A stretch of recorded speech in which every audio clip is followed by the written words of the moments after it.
महाकवि भारवी संस्कृत साहित्य जगत के देदीप्यमान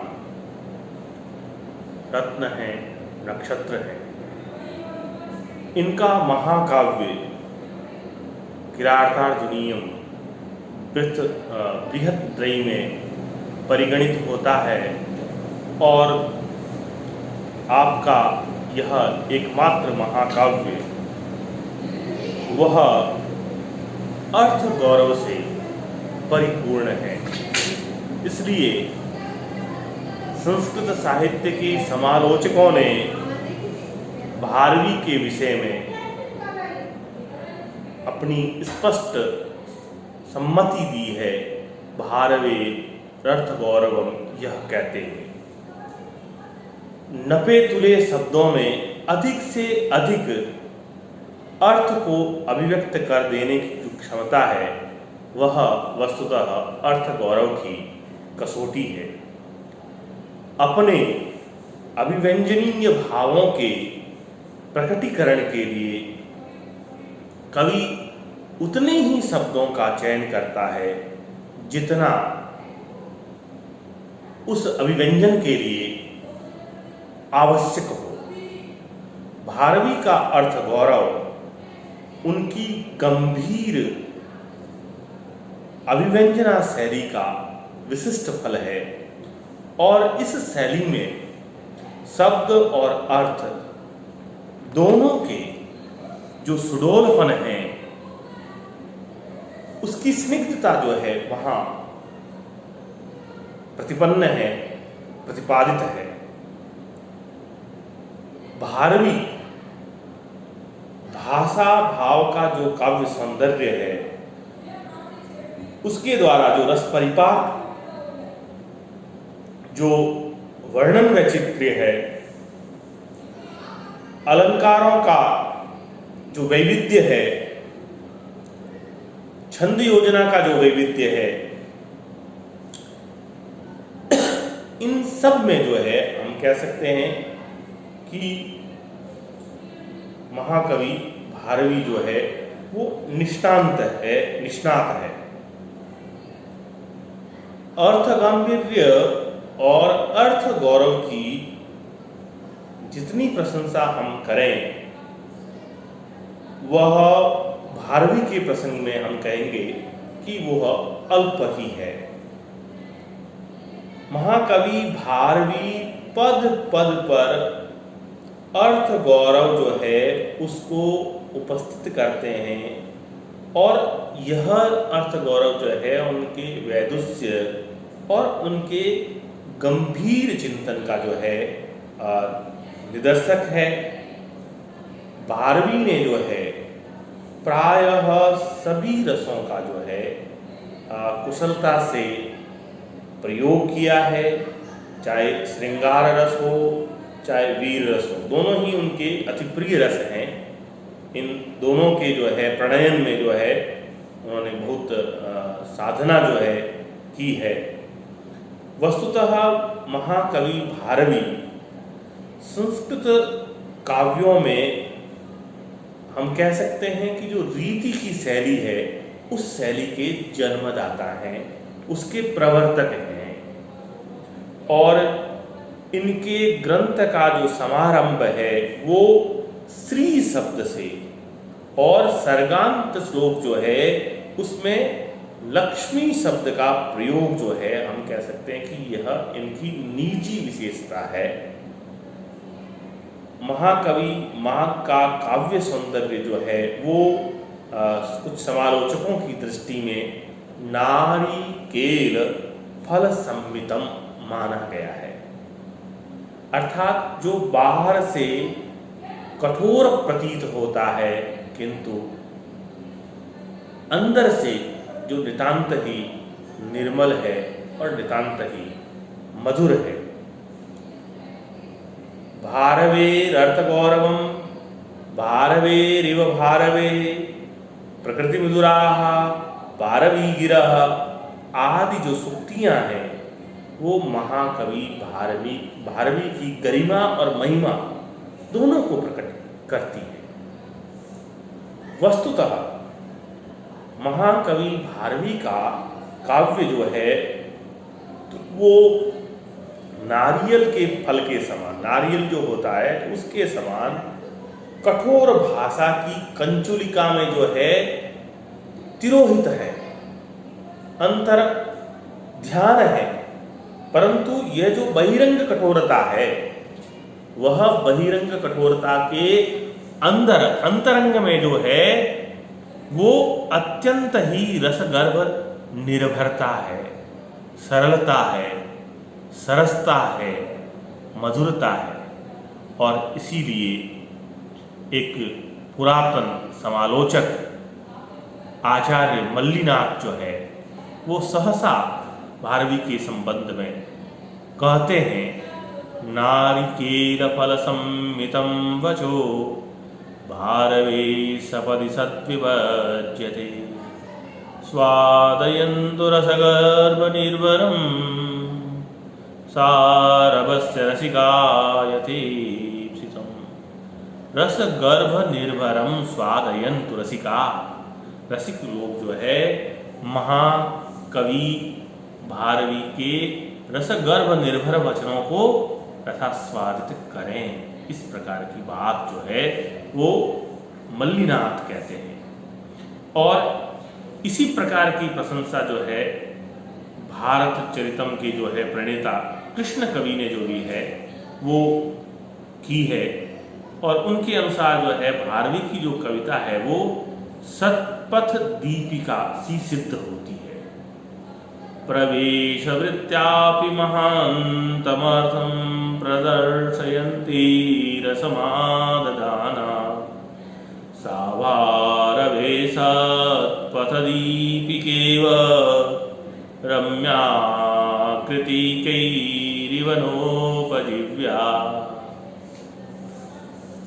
सत्पथ दीपिका के समान महाकवि भारवी की जो है रमणीय कृति है और वो सभी के लिए जो है उपजीव्य होने के योग्य है। इस प्रकार का भाव जो है वो कृष्ण कवि भारवी के सम्मान में प्रकट करते हैं। महाकवि भारवी की कविता का आदर्श जो है वो ही अप्रतिम है। महाकवि भारवी का व्यक्तिगत अभिमत जो है वो यह है कि सुस्पष्ट वर्णालंकारों से विभूषित, शत्रुओं को भी जो है वशीभूत कर लेने वाली, प्रसाद गुण से युक्त, गंभीर पदों वाली सरस्वती पुण्यहीनों के मुख से कभी भी प्रकट नहीं होती है। सुनिए। विविक्त वर्णा सुखश्रुते प्रसादयन्ति हृदयान्यपि द्विषाम् प्रवर्ततेनाकृतपुण्यकर्मणां प्रसन्नगम्भीरपदा सरस्वती।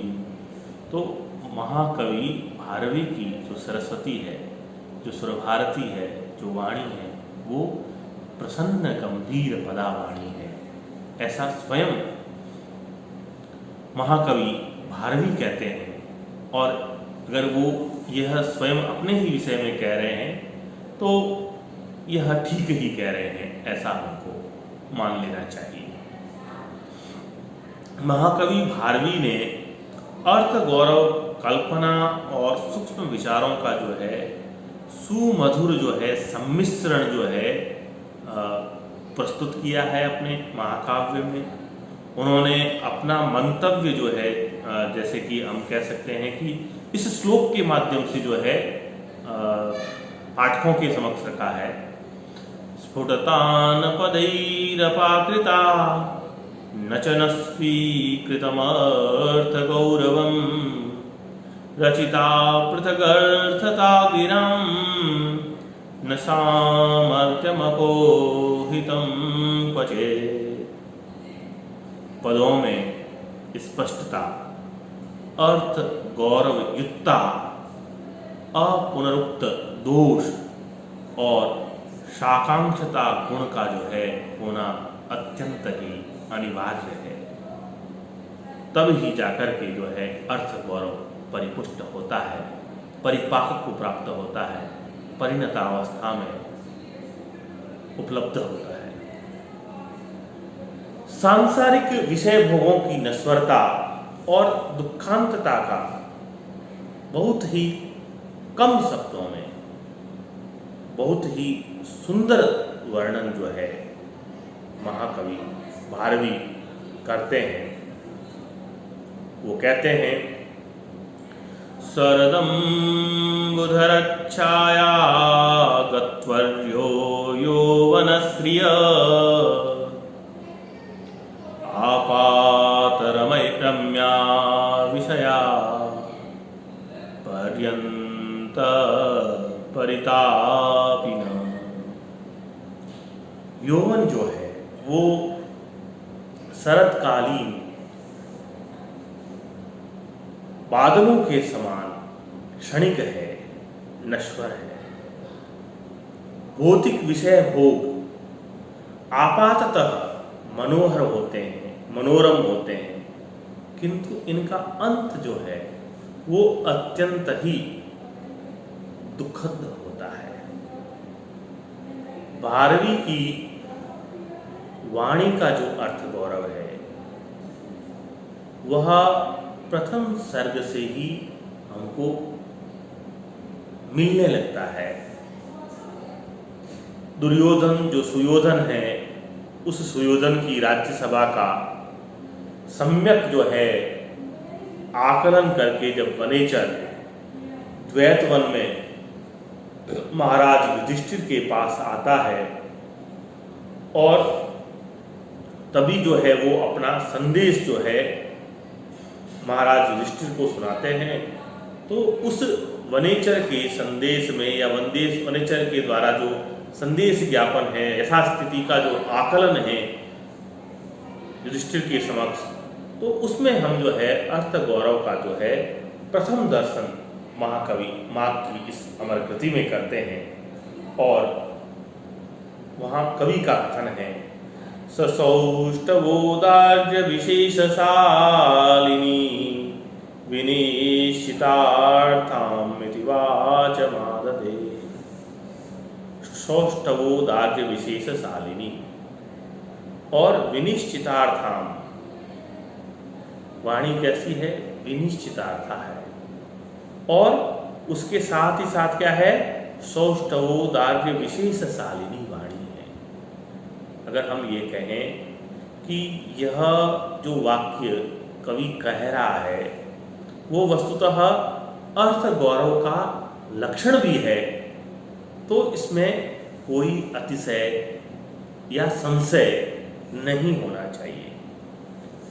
महाकवि भारवी ने प्रथम सर्ग के अनेकानेक पद्यों में, उन पद्यों के अंतिम चरण में जिन सदुक्तियों का प्रयोग किया है, वे सारी की सारी सदुक्तियां जो है वो अल्प शब्दा हैं, और अल्प शब्द होने के साथ ही साथ विपुलार्था है, अर्थात विपुल अर्थ का प्रकाशन करने वाली है। एक तो उदाहरण के लिए हम सुने, हितम मनोहारि च दुर्लभम वच। हितकर और मनोहर वचन जो है दुर्लभ होते हैं।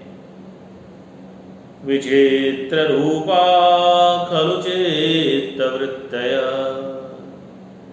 चित्त की जो वृत्तियां होती हैं वो बड़े विचित्र स्वभाव वाली होती हैं।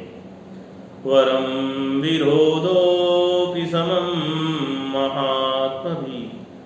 महात्माओं के साथ, बड़े लोगों के साथ विरोध भी जो है अच्छा होता है। शत्रुता भी अगर हो तो बड़े लोगों के साथ में अगर आपकी शत्रुता भी है, विरोध भी है, तो वो भी ठीक है, उचित है। तो इस प्रकार की अनेक जो है सदुक्तियां हैं जो महाकवि माघ के अर्थ गांभीर्य का निदर्शन हमको सहसा करवाती हैं। अर्थ गांभीर्य अगर देखा जाए तो किरातार्जुनीयम के जो पात्र हैं, उन पात्रों में से प्रत्येक पात्र के जो वचनोपन्यास हैं वचन विन्यास है उसमें हमको सहज मिलता है।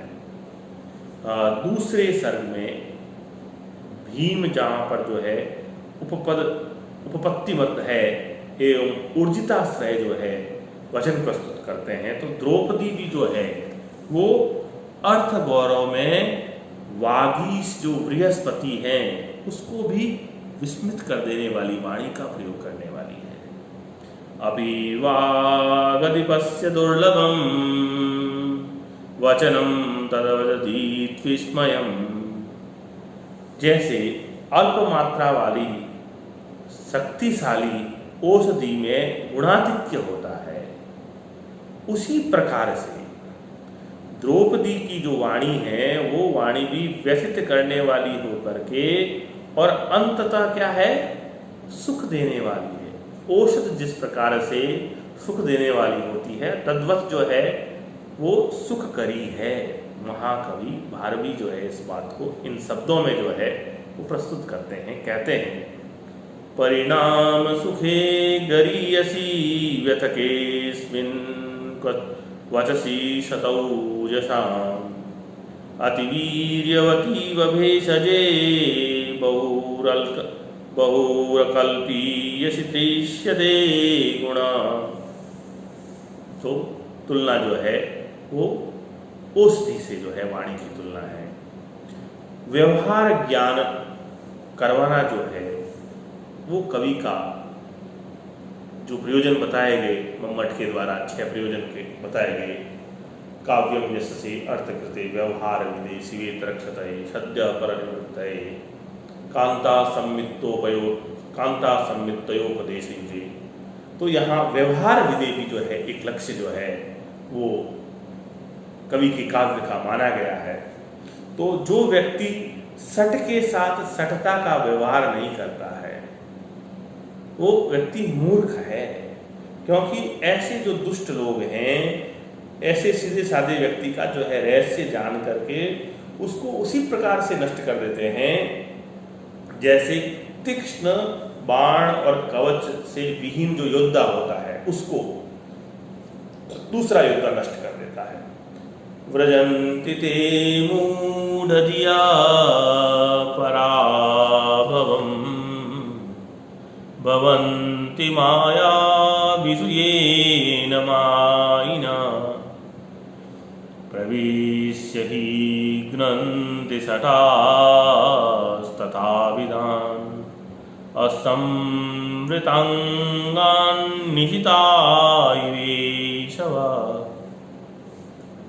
महाकवि भारवी युक्त ही कहते हैं कि जिस व्यक्ति का क्रोध सफल होता है समस्त प्राणी जो है उसके वशीभूत हो जाते हैं, अन्यथा जिसका क्रोध सफल नहीं है तो उसका कोई भी वशीभूत नहीं होगा।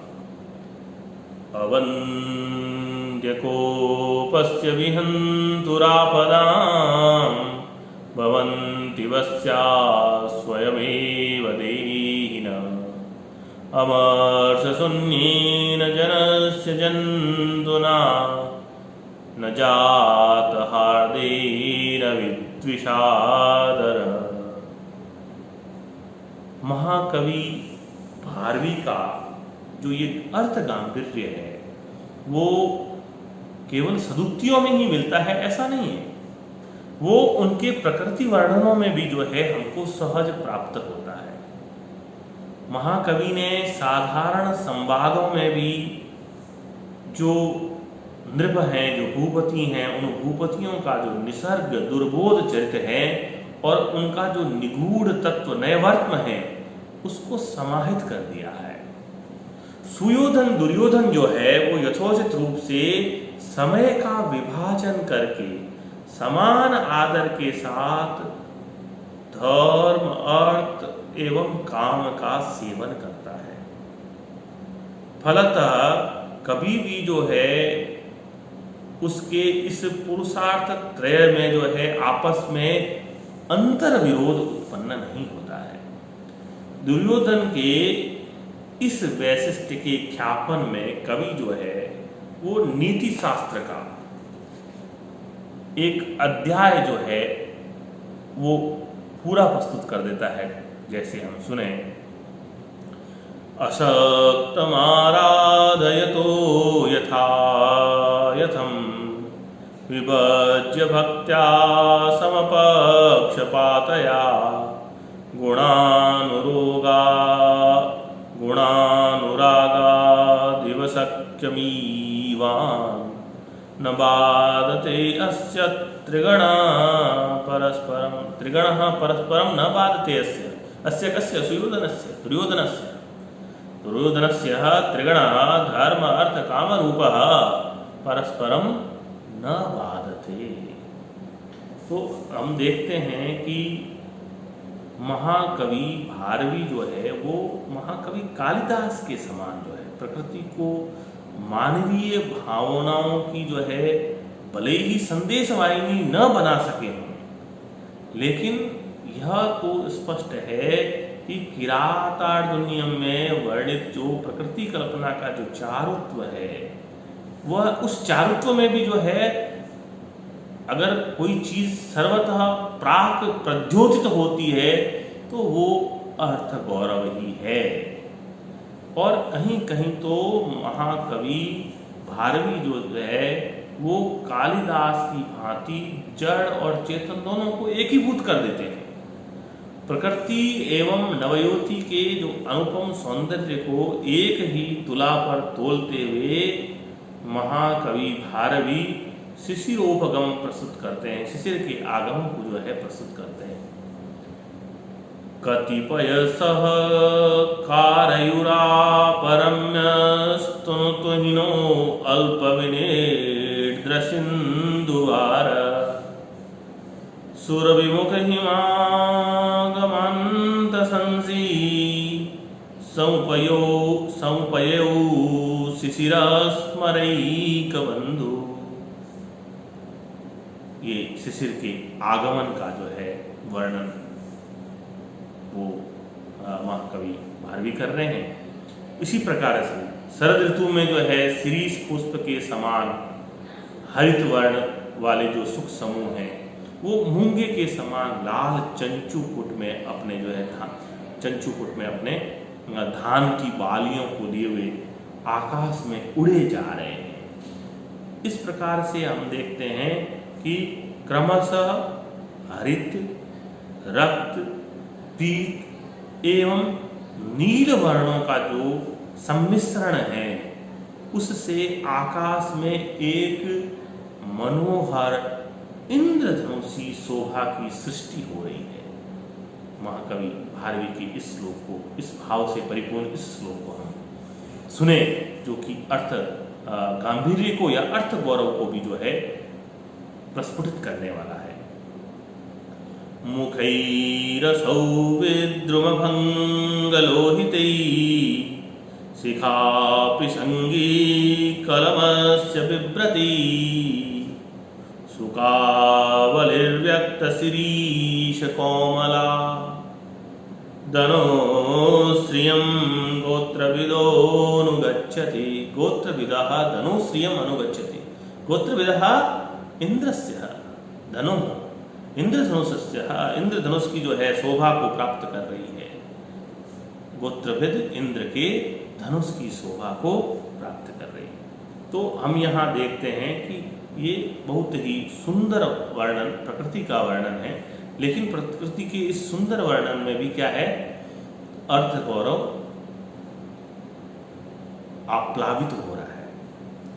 और हम देखते हैं कि जो है एकाक्षर श्लोकों के प्रयोग में भी जो है भारवी सिद्धहस्त हैं। जैसे उनका न वर्ण को लेकर के बहुत ही प्रसिद्ध श्लोक जो है वो हम सब सुनते ही है। न नो नुन्नो नुन्नो नो नाना नुनु नुन्न नुन, इस प्रकार का जो है श्लोक है जो केवल नकार वर्ण को लेकर के उन्होंने रचा है। ये भी जो है अलंकार की दृष्टि से तो वैचित्र्य है ही है, लेकिन अर्थ की दृष्टि से भी इसमें जो है अर्थ गौरव, अर्थ गांभीर्य भी का परिपाक जो है इसमें हमको परिलक्षित होता है। हम कह सकते हैं कि भारवी अत्यंत ही निपुण वैयाकरण है अतः अप्रसिद्ध जो पाणिनीय नियम हैं उन नियमों का उदाहरण प्रस्तुत करने में भी वे जो है कालिदास और माघ आदि से आगे परिलक्षित होते हैं। इस प्रकार के वर्णन जो है भाषा सौष्ठव की दृष्टि से जो है 12वीं की भाषा में जो है हम ये कह सकते हैं कि लालित्य, माधुर्य और प्रौढ़ता का निर्मल मंजुल समन्वय है। प्रसंग और भाव के अनुकूल जो है शब्दावली का जो है सर्वत्र प्रयोग जो है वो भारवी करते हैं और कहीं कहीं व्याकरण के कठिन रूपों का भी जो है अति दक्षता के साथ में जो है उन्होंने प्रयोग किया है। तो कुल मिलाकर के हम यह कह सकते हैं कि महाकवि भारवी जो है अर्थ गौरव की दृष्टि से संस्कृत साहित्य में, संस्कृत जगत में, संस्कृत वाङ्मय में सर्वातिशायी हैं। तो यह बात हमको युक्त ही प्रतीत होती है और समालोचक लोग भी इससे सहमत ही हैं।